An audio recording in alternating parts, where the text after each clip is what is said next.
there. So I'm just going to create a new change request, and that way we can all talk about the forms and what type of information we're trying to capture. So when you think about change management, you're really trying to capture this detail, right? What are we doing? Why are we doing it? In other words, what costs us to have to make this change? When is an appropriate time to actually schedule the change? Once we do that, we want to be able to identify, well, what infrastructure, be it physical or applications or whatever it may be, but what configuration items, what infrastructure is going to be impacted by this particular change request. And then it's important to go out and figure out, well, what are the tasks that are associated with doing these changes, and who are we going to assign those tasks to? And then most importantly is once this thing gets reviewed, we want to make sure that we go through the appropriate approval processes before we actually move on to working with this change. So the form you see, and this is kind of the out-of-the-box form with maybe a couple of tweaks to it, it's really designed to capture all of that information that I just went over there. So let's just start filling out a change request from scratch. So we're going to do a network upgrade in our Dallas office. Is what we're going to do. So we're going to start off, obviously, being in here. We're going to actually set this thing to where it's going to go into a pending approval state. You typically would set an impact and an urgency, which has to do with what kind of SLAs you might assign to it and those types of things.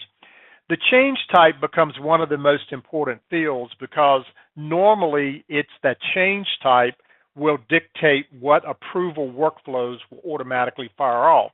So as you can see here, you might have a different approval workflow for a standard change versus what you might have an approval for on a critical change. So typically it's that field at a minimum. Sometimes it's a combination of the change type and maybe the category of the change, right? We can certainly make that dynamic, but to say this is the most prevalent one there.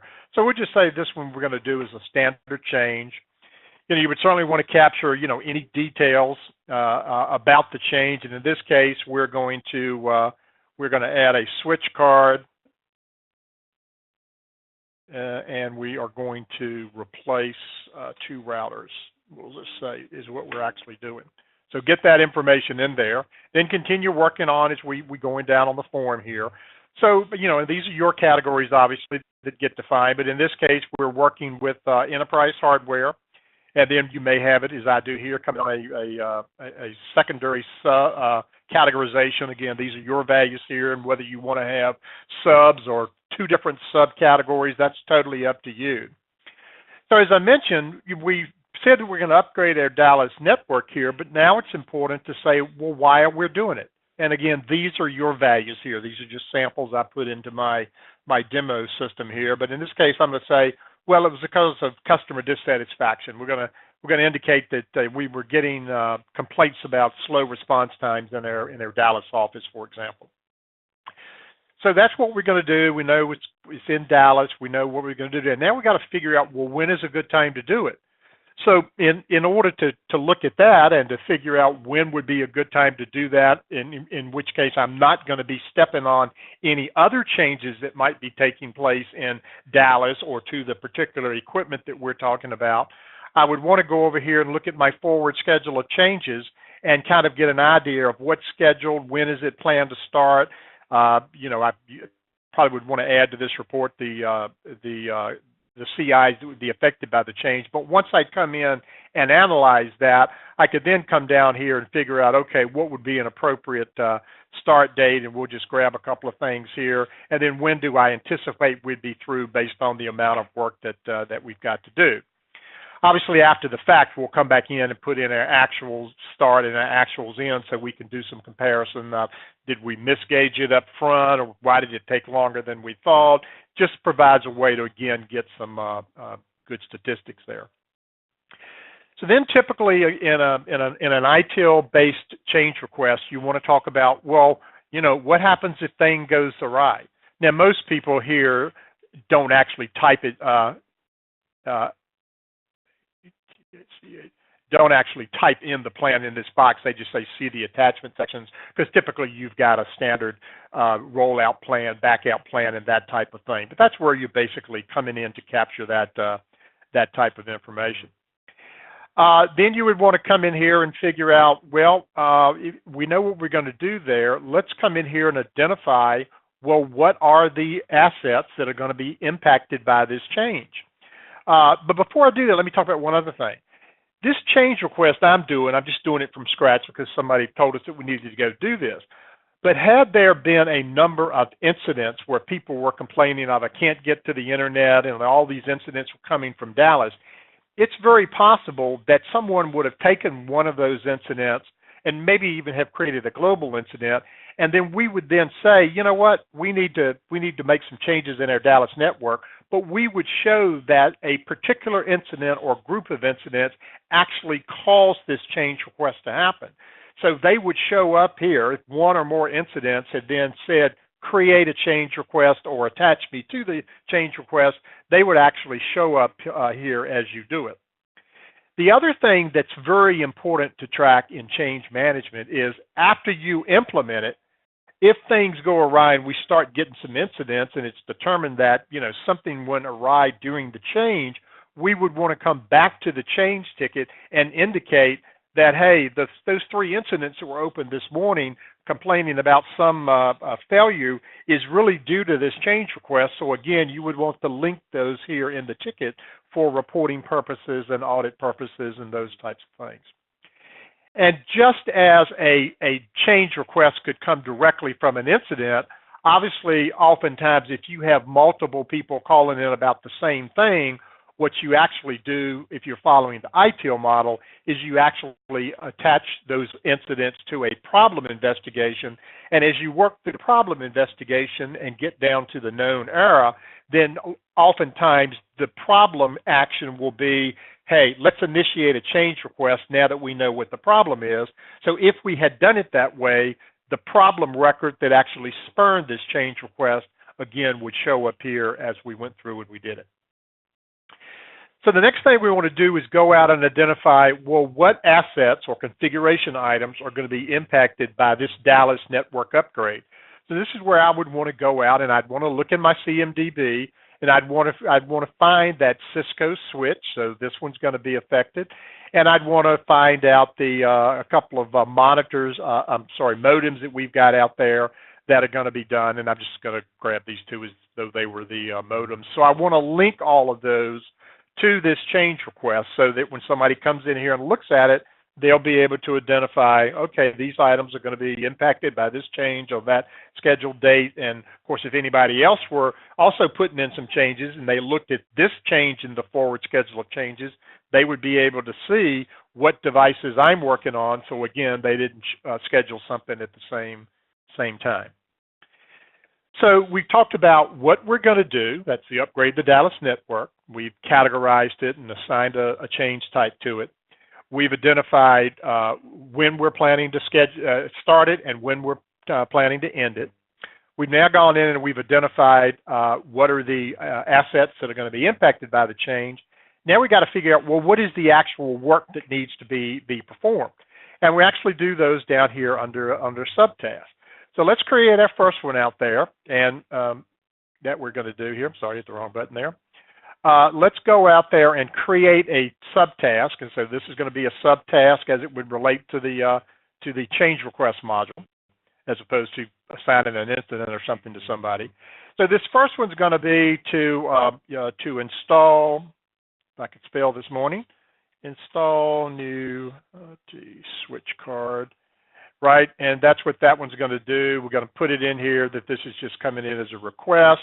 This is now a task as opposed to a normal change. It's a change task that we've got going on here.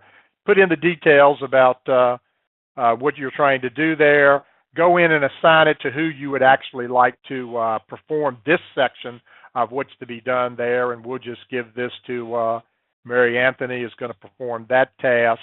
And so I've got that detailed in there. As far as what we're going to do, I'll save that out, and so that becomes a separate ticket that gets assigned to Mary Anthony as a task. And notice now that I'm back here on that change request of upgrading my Dallas network, I now see that there's a linked subtask to it for whoever's going to go work on the switch. Now, the other one we said was we were going to replace 2 routers. So again, I would want to go out and create another subtask for that one. And I would go, assign, same thing I just did on the other one. What are we going to do? Who am I going to assign it to? So replace old routers in there. Again, this is going to just come in as a request in here. This, again, would be a task that we're doing. Again, you would capture all of your notes, and then you would say, who am I going to assign this to? It might be something different. We gave the first one to Mary Anthony. On this one, let's just assign that to a team. I don't really care about who on the team does it. I'm just going to say that's what I want to have that assigned to. So individual or team could be done there. So we save that one off, and again, we'll go back to our primary change request of upgrading that Dallas network. And now as we look at that, we'll see there are 2 related things that we've got to do there. So I'm going to go on and save this record off so it'll actually assign the change request number to it up here. And since this is a newly created change request, the first thing that actually happens is before we're allowed to go do this, we need to make sure that this is approved by the CARB or, again, whatever your particular approval processes would be. So you can see that this one immediately did go into a pending approval state. Now, the approval for this could be done right within the record itself if the person approving it was someone who had a FootPrints license and was typically in there. But as you're probably aware, we can also send out an approval email, and whoever, in this case, it was a whole bunch of people had the option to approve this one, they could approve it via email as well, so that you're not having to buy a manager a license just to be able to approve. So that's why we give you both options of how you're going to do that. I'm listed as one of the people who can approve this. I'm just going to go on and do it right here within the record. And what you'll see is that then is going to automatically change the status of the ticket from where it was in a pending approval. It's now gone into an accepted state.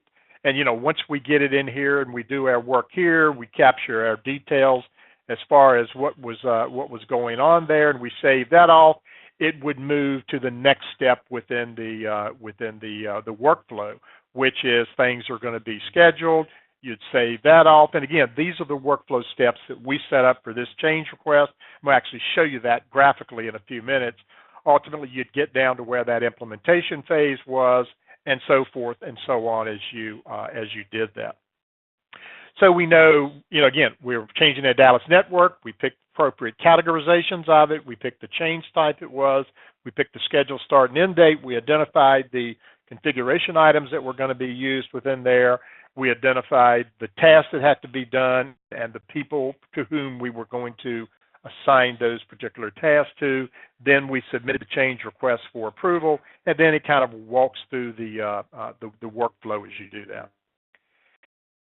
So I'm going to go on and submit that one off so it'll actually be in the system. And you may have noticed over here my little Outlook pop-up. You saw all the email notifications going out as I created the ticket, as I created the subtask. All of those would obviously be emailed to the individuals they were assigned to and any other way you may have configured those. So I'm going to come in and do another one and just let you know that, of course, for repeatable changes, like most things within FootPrints, wherever we can build a template, that's a great thing to do because then there is a consistency about how things are done, about how they're categorized. It's the same as far as what change type is a given template going to do as opposed to maybe that being something that I might consider it a standard change and somebody else might consider it a non-standard change, right? I love using templates. So I've got a few change templates created here. So, for example, if I said, okay, we're going to deploy a server in production, we have a pretty set methodology that we use when we're doing that. I could just pick that from the template. You see it automatically put in the description. It automatically set the status. It automatically indicated the impact, which generated the priority. It automatically generated that this one was going to be a standard change type. Went on and said, since it's a server, we knew the categorization was obviously enterprise hardware, but now I would still need to go in here and say, well, what is this new server for? So I'll go, it's change business requirements while we're doing it. And again, I'd go out and pick that, start and end date. You can't have that in the template because you don't know actually when you are doing this. But I mean, you basically go in and do the same things that we've done before as you go through there. Save that off, and again, because that was a standard change, I know that too then goes through a standard approval process, if you would. So that's kind of ITIL out of the box, the way change works. Now, a couple of things that are of note here. And this is probably, and most of you have probably heard that in version 12, you now have a visual workflow. And that's probably more important in change requests than any other ones, because that's the one that typically has the most dynamic and complex ways of doing different approval processes. So first off, those templates I just showed you, I just went in here and this is where I defined those. And a template is whether you're designing a template to be used in an incident or a service request or a change request, they're all pretty much done the same. And I'll cover creating templates in quite a bit of detail in that service catalog webinar that's coming up on September 6th. But if I go in here under changes and I look at my different workflow processes I've got, remember those change types? I had an emergency, I had a standard, and I had a normal change. And I think the one that we did was the standard change. So let's kind of go in and look at what that workflow looks like there as we go into that. And so this is where we define that, this is their workflow, the ticket gets created, and then immediately, if you will recall, went into a pending approval state. And notice over here it says this particular workflow component is an approval state. And so in this approval state, I said, well, what happens if we get to the approval? Well, it moves to the next sequence in the workflow, it goes into accepted. Then, once we get out of accepted, it go into scheduled, then it go into implemented. Or obviously, if we don't get the approval votes that we needed, we would send it down the reject to close path, right? Pretty straightforward. You also have the ability when you build these workflows to come in there and put time limits, like, I need a yay or nay on this proposed change within the next 24 hours. So I could set an actual date timestamp on there, and if nobody responded within the time frame I indicated, I also could say just automatically force it down the rejected path. Then I'm listing in here, well, who are the people who can approve this particular standard change request, as you recall, as I did that. And of course, I could add more to these. I could change these as I needed to. In here, while I have actual teams and names, a lot of times people will have a workflow that they say, well, I want the project manager to approve it, or I want the VP of sales to approve it, or whatever. And, I might reference that person in 15 different workflows. So if that person left and we got a new VP of sales, I don't want to have to go in here and change 15 different workflows where that person's name was in it. And that's where you can go in and do something called dynamic assignment approvers. And that's where I would have a field on the form, and I would say VP of sales, and then the VP of sales would trigger up to the address book to say who the current VP of sales was, and it keeps you from having to do that. Just wanted to make that aware that it doesn't have to be a team or a name. It can be a dynamic, meaning a title or a position within the company. So as we progress on down here, this is where I would have put if I wanted to put the time limits on how long they had to approve it. And then here you notice I said on this state we have 5 different business rules that also fire as part of this workflow. So here's my pending approval rule. Here's what happens if it gets rejected, i.e. forces it down the reject path. Here's the one where we just notify that, hey, we need you to vote on this. So all of those are kind of built in here. Here's a reminder rule. We get near that deadline. And then here's that email to the approvers as well, since they, again, as we talked about, might not be a licensed FootPrints user there. So if I look at the one where I've created the business rule to say, did we pass? Did this change get approved? It just says this is that pending approval rule, and it says the criteria is on a vote, and that's just the vernacular used inside a footprint. On a vote, on an approval vote, I'm looking in this case for the number of approval votes to be greater than or equal to 1. Now, you remember I had 4 different people listed there.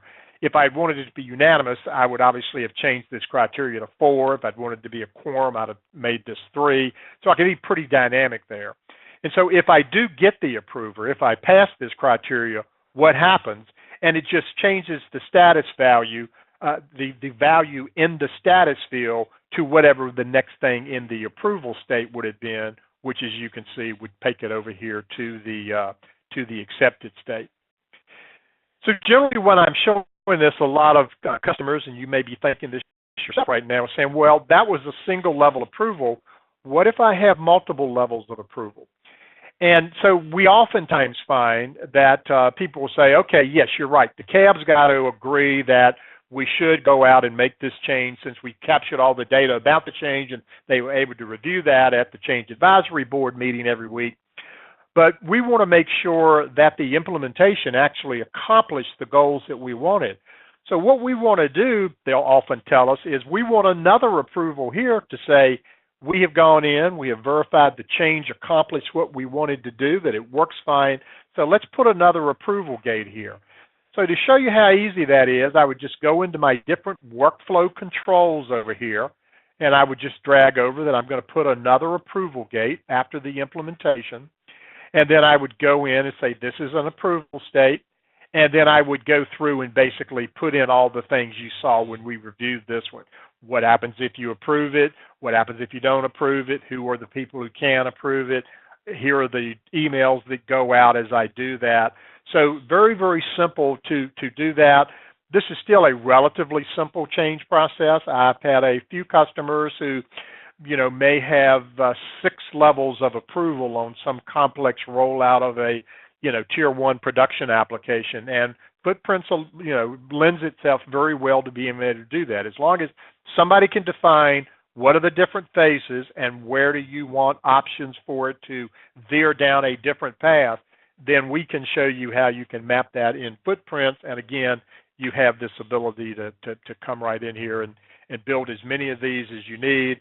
As I mentioned, you've got the ability to come in here and build as many of those templates as you like. And again, we'll cover that in a little more detail in the next section there. And then I showed you obviously just one report that I had run over here on my forward schedule of changes. Anything that's associated with the change can be put into a report. So I might say, show me change request for all servers, or show me change request affecting the Dell server in our Dallas office only. So when I'm creating a report, not only can I grab any of the fields associated with the form, in this case, the change form, but any of those links on the form, like the CI links, the incident links, all of those can also be put into a report. Obviously, as you already know, any report can be kind of made into a graph there. And once you get those types of things out there, you might go in and even create a change dashboard that somebody might review up there about showing us, are we getting the changes done within the sequence that we were supposed to do? Maybe give me a graphic look at the forward schedule of changes by dates that you've got out there. So once you get all of this information in FootPrints, it's pretty easy to leverage the reporting engine and to be able to come in and leverage the dashboard engine in there as well. So hopefully that gives you some insight. As I say, we can get as complex as we need to on these change requests. If you would like to reach out to us and have us kind of analyze the way you're doing changes and how we might suggest you could do that in FootPrints, that's a no-charge advisory service. In fact, I'd probably be the one that would be working with you to look at what it would take to implement it in our environment. So we appreciate you tuning in today for this deeper dive into FootPrints change management, and we look forward to talking with you again. Contact your rep from RightStar, or you can just go to our webpage, rightstar.com. This video was recorded today, this webinar, and will be put on our YouTube channel. Probably take a day or so before we can get it rendered and push it out there. But if you have some other colleagues that you think could benefit from seeing this, you are welcome to direct them to that.